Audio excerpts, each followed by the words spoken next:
Avant toute chose, je ne tolère aucune insulte, aucune haine et aucune violence dans ce monde.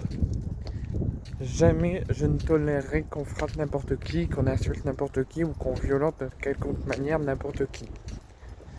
Mais dans ce cas-là, je vais soutenir l'élève. Je ne tolère pas qu'on frappe des professeurs, tout de même.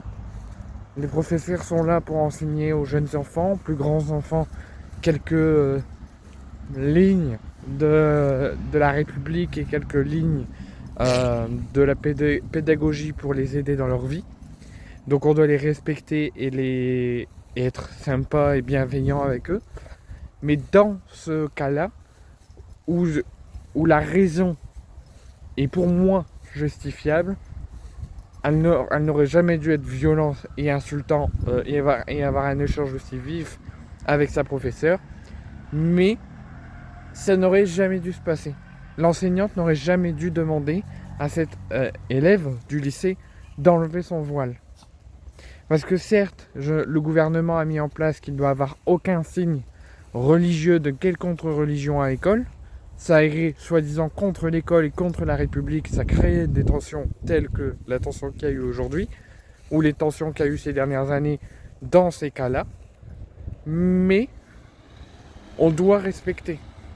Dans certaines religions, certaines personnes, la religion musulmane, la religion chrétienne, la religion juive, certaines personnes doivent porter des choses, ou doivent faire des choses, ou doivent prier pour des choses. On doit respecter ça. On ne doit jamais aller contre.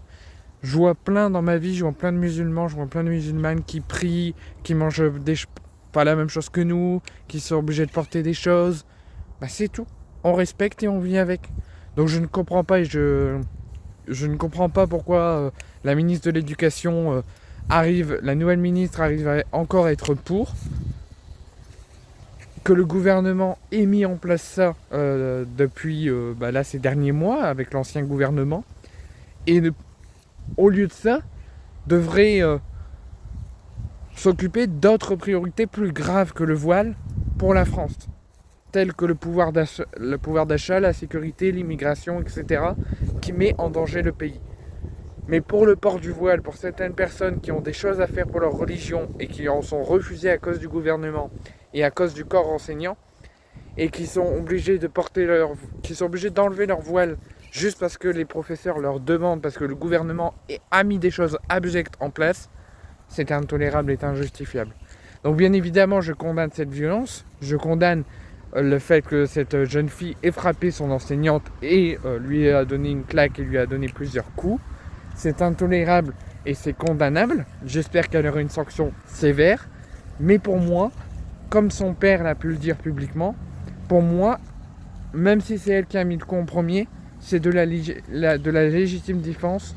Pour moi, elle a juste défendu son être humain, donc elle, et elle a juste défendu sa religion, qui tout simplement doit porter le voile tous les jours. Ma propre mère, portait le voile quasiment tous les jours avant un décès proche dans la famille. Maintenant, elle ne le porte plus, mais elle est toujours musulmane, elle est toujours croyante. Je vais pas aller la frapper, je vais pas aller la violenter, je vais pas aller lui donner des coups de pied et lui ordonner d'enlever son voile parce que moi je suis en désaccord avec elle. Je l'accepte, et que je sois en désaccord ou en accord avec elle, si elle veut porter le voile toute sa vie, si elle veut prier toute sa vie, on doit l'accepter.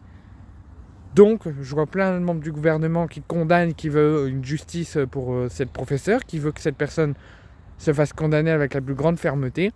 Mais il faut aussi se remettre tous en question, que le gouvernement se remette en question pour les vraies priorités de la France.